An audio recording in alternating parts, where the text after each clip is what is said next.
Hey, how's it going? It's Concrete. Today I have the first of two test videos on Capella SilverLine flavors. So these are relatively new. If you're watching this, you've obviously heard of them. I'm assuming not too many people just randomly stumble upon this. Nicotine River has right on their website, these are half strength from normal Capella. That hasn't quite been my experience, but of the five that I've tried so far, they do definitely seem to be a little bit on the weaker side. It also seems like Capella is actually kind of paying attention to the vaping market because this feels strangely targeted at what people wanted to vape in like 2014. So today I'm going to be testing their Blackcurrant, their Blueberry Extra, their 27 Fish, their 27 Bears. That just sounds like a good weekend. I don't know. And then their Rainbow Candy. Starting right off, I have their Blackcurrant. So this is definitely a candy blackcurrant. I have read that actual blackcurrants aren't particularly pleasant to eat. They tend to have a lot of ammonia in them. Kind of tastes like chicken soup. This definitely tastes like a candy blackcurrant flavor, kind of in that Rabina or Rabena or however you actually say that sort of family. It tastes almost exactly like you would guess Capella trying to clone Flavor Arts blackcurrant would taste like. It definitely has a lot in common with Capella fruits. In general, I tend to find them a little bit dry, maybe a tiny bit on the floral side, and they all seem to be kind of thin. This has a flavor that's a lot like Flavor Arts Blackcurrant, but it doesn't feel as saturated to me. It doesn't have that like sort of bizarrely intense like gummy texture to it. It is a little bit less warm, which is nice, and I do feel like some more of the tartness comes through in the Silverline version. That tartness really is a good thing. Um, it manages to avoid picking up that kind of like ammonia flavor. Really, it's just like a nice solid sort of tartness for a dark berry. And I don't really find that this is particularly syrupy sweet. It instead tastes just a little bit muted, maybe a little bit flat and a little bit thin. So my major issue with this flavor is going to be the concentration. Um, Tested at 2%, really not getting much out of it. You know, maybe there's a little bit of light black currant, but honestly, I taste like VG, just that raw VG taste in front of the black currant down that low. At 5%, it was a little bit better. There was a decent balance of sort of the tartness and the sweetness. It just still felt like it was just barely, off from like the front of the recipe. Like it seemed like it was holding back for some reason. Like it just didn't really want to pop to the front of even a single flavor test. Cranking up the percentage a little bit, I did go up to about 8% with it, and it's okay. It still feels maybe just a little bit thin for me. And that bottom end on it's kind of getting a little bit too sweet, but it doesn't necessarily have that same kind of jammy texture to really hold everything together. I do think this probably has some use as like a slightly tart accent for other berry flavors. And for that, I mean, even for that, I'd probably still be up around 4% with them. It isn't a very strong flavor. And when you can taste it, it just doesn't have nearly as much presence. So there's like two kinds of concentration when you're talking about vaping. There is, hey, that's an expensive bottle. And there's, hey, you got to use a fuck ton of this stuff to actually get a flavor out of it. I don't know. I can get similar results with a much more fun mouthfeel out of like 1% and under of Flavor Arts Blackcurrant. Or, you could get kind of thinner blackcurrant. And end up using like 6 to 8%. So, I mean, it's probably not worth saving the extra buck on the 10 milliliter bottle if you're going to have to start absolutely cranking the hell out of the flavor. In terms of where you'd use this that you wouldn't use Flavor Art Blackcurrant, I think Flavor Art Blackcurrant has the market pretty much cornered on those sort of thicker candy sort of blackcurrant applications. It does that really, really well. I could see using this in sort of specialized cases if you didn't want the mouthfeel from all that black currant. If you wanted like a more mellow tart note in like a dark berry mix, I could see this working fairly well. I know there's a lot of beverage mixes that use Flavor Arts Blackcurrant, and the mouthfeel of Flavor Arts Blackcurrant really isn't a good fit for like a beverage vape, especially if you want it to be like kind of light and refreshing. It's a very heavy concentrate, so I think you could get a lot of the same flavor using this in those beverage mixes. But yeah, all in all, I mean it's solid, I guess, but it's really hard to recommend with, Flavor Arts Blackcurrant kind of looming large over the competition here. And since Capella isn't even trying to hide the fact that they've cribbed some of these flavors from other manufacturers, I have their Blueberry Extra. So this one is titled like a TPA blueberry, and it kind of works like a TPA blueberry. Um, it's a very, very realistic blueberry flavor, though. Like, this is, I can't say I've tried every single blueberry, but, I've tried a couple. And this is by far the most realistic, fresh tasting blueberry flavor that I have found. There's a really, really good tartness to it that tastes like pretty spot on to an actual fresh blueberry. There's some sweetness in the base there. There's even like that very, very light, slightly soapy floral note that you get from fresh blueberries. It's great. It's a great flavor, actually. Absolutely wonderful flavor, dead on to fresh blueberries. If I had to compare it to another blueberry flavor, I think my closest guess would be something like TPA's Blueberry Wild, which does kind of try to do that same fresh blueberry thing, but I feel like this actually tastes exactly like a fresh blueberry, and I don't tend to throw that around a lot in terms of concentrates. But yeah, this is spot the fuck on for a fresh blueberry. This flavor broke my heart a little bit though, because it's a very fresh, very realistic blueberry, but for the life of me, I can't get it to really have much vibrancy. It feels like an accent flavor, even up at like 8% in a single flavor test, which is kind of impressive if you think about it, how it can taste like it's in the background of an unflavored mix, but it just doesn't really have much presence. At 2%, I mostly get like a blueberry scented VG. There just isn't much going on there. You get just a little tiny hit of blueberry. At 5%, doesn't feel a whole lot more filled in. I am getting I can actually taste like a good balance of tartness and sweetness. It tastes like a fresh blueberry, but it just doesn't have any presence to it. It's very light and it's very thin. So as you start cranking up the percentage, it gets a little bit better around like maybe 7-8%. That blueberry is a little bit more prominent. I'm losing some of the balance there, unfortunately. I feel like that sweeter base is maybe coming out a little bit more. But it's still a very fresh sort of take on a blueberry, but it just isn't really wanting to sort of come out and play. It feels like it's struggling to kind of break through an unflavored base, which is probably not a good sign.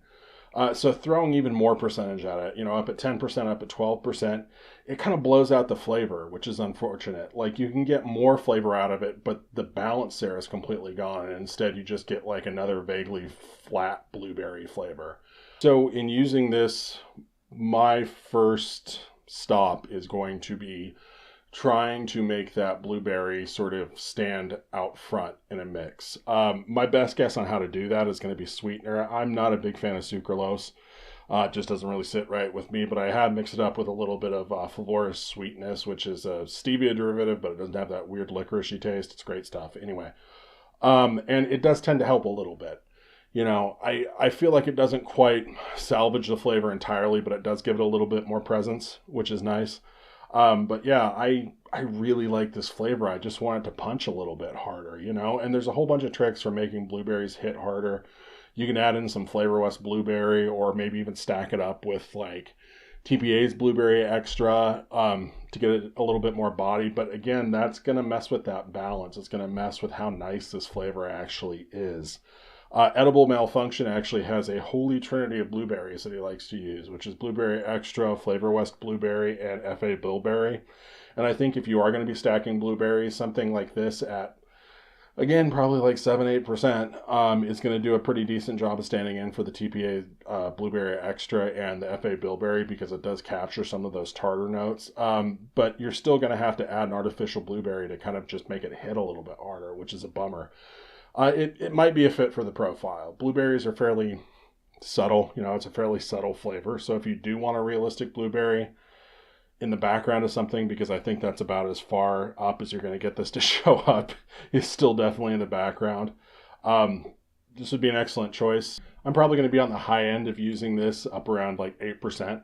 But, you know, as a background flavor, I think you could pair it with a lot of stuff. It'd go well with like peaches and apples and all sorts of other, you know, basically non-tropical fruit. You can throw some blueberry at it, and it's going to work really well as like a soft, subtle background blueberry note. If you did want to take it into like a cream base or something like that, or a bakery, I don't know if it's necessarily going to stand out all that well. So I'd probably just stick to like lighter creams, like FA fresh cream, instead of like trying to go into a custard or an ice cream where those richer notes are absolutely going to stomp all over that blueberry. But yeah, I'll give a shout out to Capella though. They managed to kind of break my heart with this one. It's a phenomenal blueberry. I just want it to work a little bit better. So next I have their 27 fish flavor. And right off the bat, it's pretty solid, actually. The only other Swedish fish concentrate that I've had is TPA's Swedish gummy, and I'd actually forgotten how bad that concentrate is. So this one absolutely blows it out of the water. I do get like a very red flavor out of this. I feel like it's maybe balanced a little bit more towards like a brighter kind of cherry or red licorice, which sounds like I'm being insightful, but they put it right in the description and it just kind of clicked for me. It doesn't have like a lot of those sort of darker lingonberry kind of notes that actual Swedish fish do. But yeah, it's solid. The sweetness level is pretty good. The mouthfeel is actually really good. It's one of the more heavily textured concentrates that I've had. It does manage to like capture that halfway between like a jelly candy and a gummy bear thing that Swedish fish have going on, with that like really nice, thick, rich mouthfeel to it. And so for the mouthfeel alone and the fact that it doesn't taste as bad as Swedish gummy, I mean, it's pretty solid. If you're interested in Swedish fish, I'd definitely give it a shot. I have found that adding just a little bit of that aforementioned vaguely magical flavor at blackcurrant does a lot for this. I think I had this mixed up at 8% and I added like 0.25% flavor at blackcurrant, and it managed to come back in and fill it out quite a bit. So I definitely like look at adding maybe a little bit of flavor at blackcurrant. But as it stands, really, really solid flavor. I have found that if you try to push it too high, those cherryish notes kind of get a little bit artificial, a little bit plasticky tasting, but I tend to be pretty sensitive to like cherry off notes in particular. So you may not run into that same kind of issue. In terms of percentage on this, I'm definitely, again, in that 7-8% range. So hey, if I'm using these wrong, at least I'm consistent. But I feel like it's a little bit on the weaker side. I feel like at lower percentages, you don't get a lot of that mouthfeel, and I think the mouthfeel is really what makes this work as well as it does. And so I'd probably stick to using this as a primary note, like 6 to 8%, somewhere around there. In terms of what to mix it with beyond just, hey, let's make it taste like Swedish fish, that's kind of the issue. You know, Swedish fish and that sort of red, gummy, thick candy thing is such an identifiable taste. And so, you know, you have to be a little bit creative on what to do with it if you don't want, hey, here's a Swedish fish, but with an extra fruit added. But as it stands, if you have any interest in Swedish fish vapes, and I'm sure there's quite a few people that Candy King bullshit sells really well, it's definitely solid, definitely worth picking up. And now I have their 27 bears, which 27, why not, right? There are no rules, just add random numbers to whatever you want. Okay, so a lot like the Swedish fish, I feel like this is a pretty good take on a candy profile.